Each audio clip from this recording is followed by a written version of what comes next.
Hi, it's Russ from Pro Tools Expert, and I'm going to be showing you and reviewing the Kush UBK1. The best thing to do, I would recommend, for you to get your head around how this works, is to go and watch their excellent video manual and tutorial on their site. It's about 15 minutes long, but well worth it. And it's really fun as well. The guy that does the videos has a unique presentation style, which I found really fun and really helpful. Basically, it's a dynamics processor and a saturator, and it works in three stages. We have the input saturator here with headroom controls, and I'll talk about that in a while. And then we have a compressor with several different styles, like an 1176 and EMI desk, stuff like that. So there's loads of different kind of styles it's modeled on. And then we have this density button, which he himself on his tutorial says it's very difficult to explain.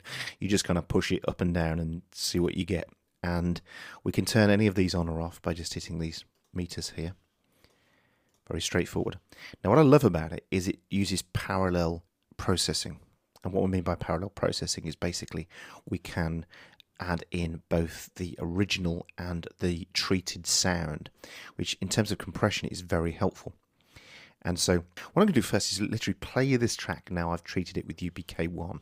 I've got it on drums, bass, piano, guitar, brass, and across the mix. And I'm going to play it for a minute, and then I'm going to turn it off, and you'll see what it does. Because what it really does is it just glues stuff together. It's kind of an audio glue. And I really do like this. It's a great processor. So it's a compressor and a saturator and a dynamics. So it's a dynamics processor basically. And let me just play you some of the track, and then we'll turn it off halfway through. And here we go.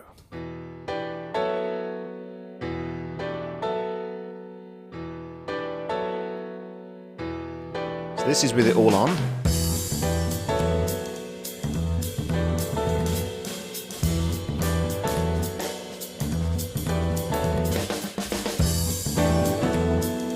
Turn it off.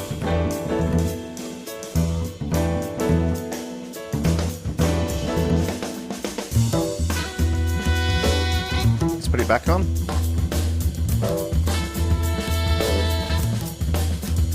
And off.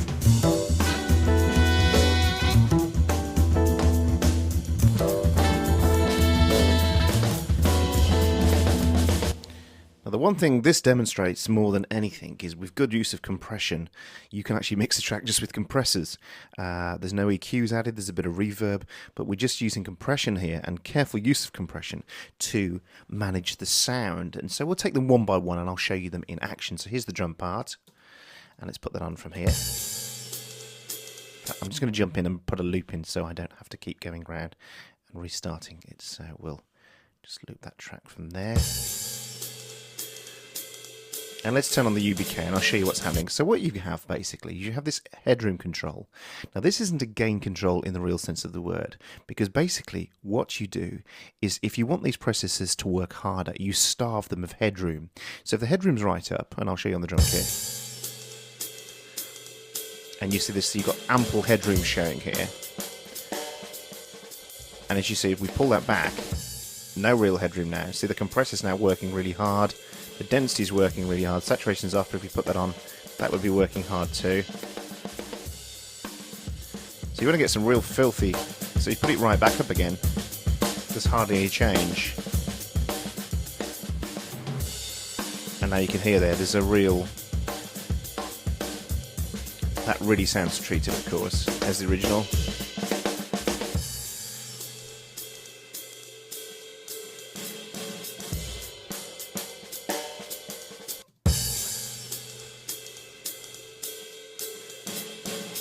What's really nice as well is there's some really cool presets. They've worked really hard and given us some great presets. So you can go through there and some really nice presets. And that would maybe for some of you who are not used to using dynamics processing, you can come in and you can just try one first and try it. So we can go mellow movement, see what he does there. So saturation's off, some compression with crush.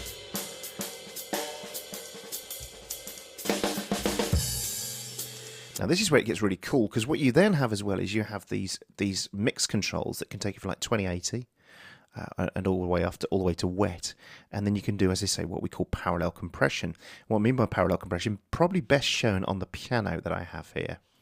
Let's get the piano up for a second.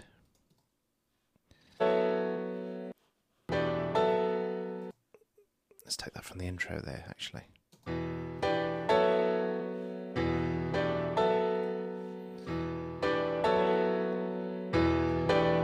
Put it all the way up, you can actually hear now the compressor working really hard. Although we've got the headroom really giving us loads and loads of headroom, so it's it's very gentle still because it's such a great processor. You're still getting quite a lot of compression in there because we've pushed it up. But as I say, what we can then do is parallel compress it, put it all the way out.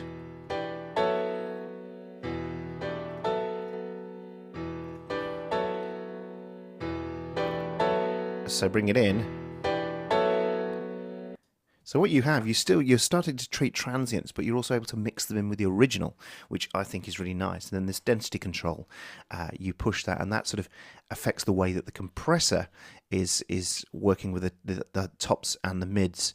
And as I say, it's well worth experimenting with. As I've already explained, if you go to his site, he says he doesn't really know how to explain it to you. It's just a case of fiddling, really. And that's what I love about this. It's one of those great processors that you can really just have a good fiddle with and just try and get some great sounds out of it. So as I say, let's go to the bass guitar.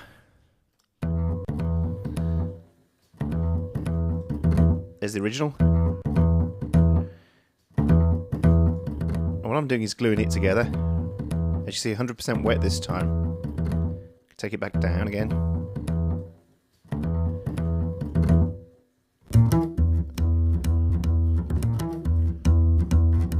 And we're just squashing that dynamic range so that we're getting the tops and the lows kind of working much better together.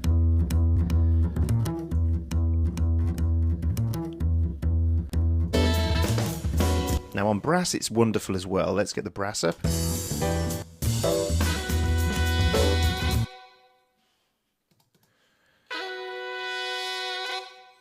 There's the original. And here it is glued together. Even a bit of saturation in there this time, and I'm mixing that. Just get a little bit of break up there. And as I say, if I starve it of headroom, start getting the real break up.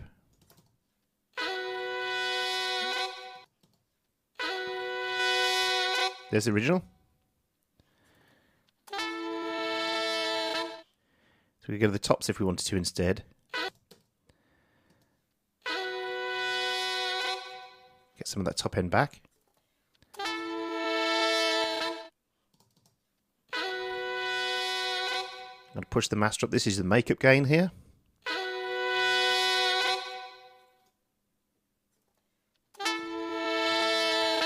Here we're just gluing it together. And then finally I've got this one here that's gluing the whole track together as well. So this is doing a kind of bus compression and some fantastic presets.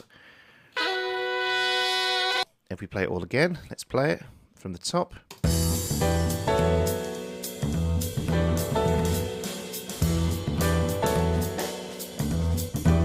There's the original. You can just hear the gluing of it. Let's just turn this one on and off for a second. There's the master.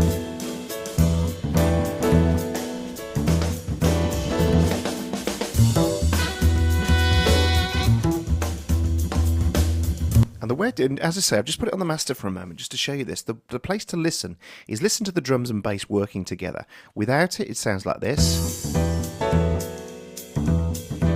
Go B section when there's more action. That's without. Here it is in.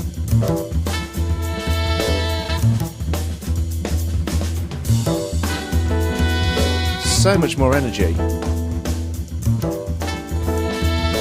Sounds like the drummer's woken up and the bass player's woken up. So, and as I say,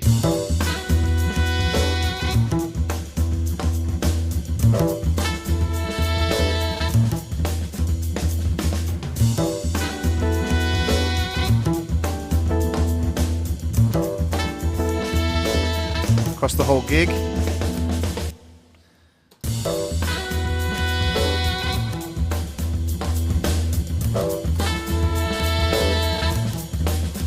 That's it on. That's it off again.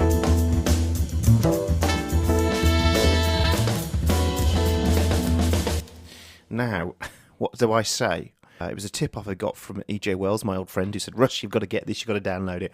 I've been playing with it for an hour and I love it. That's what he said to me, and he said, download it. So I got hold of the guys at Kush and said, could I review it?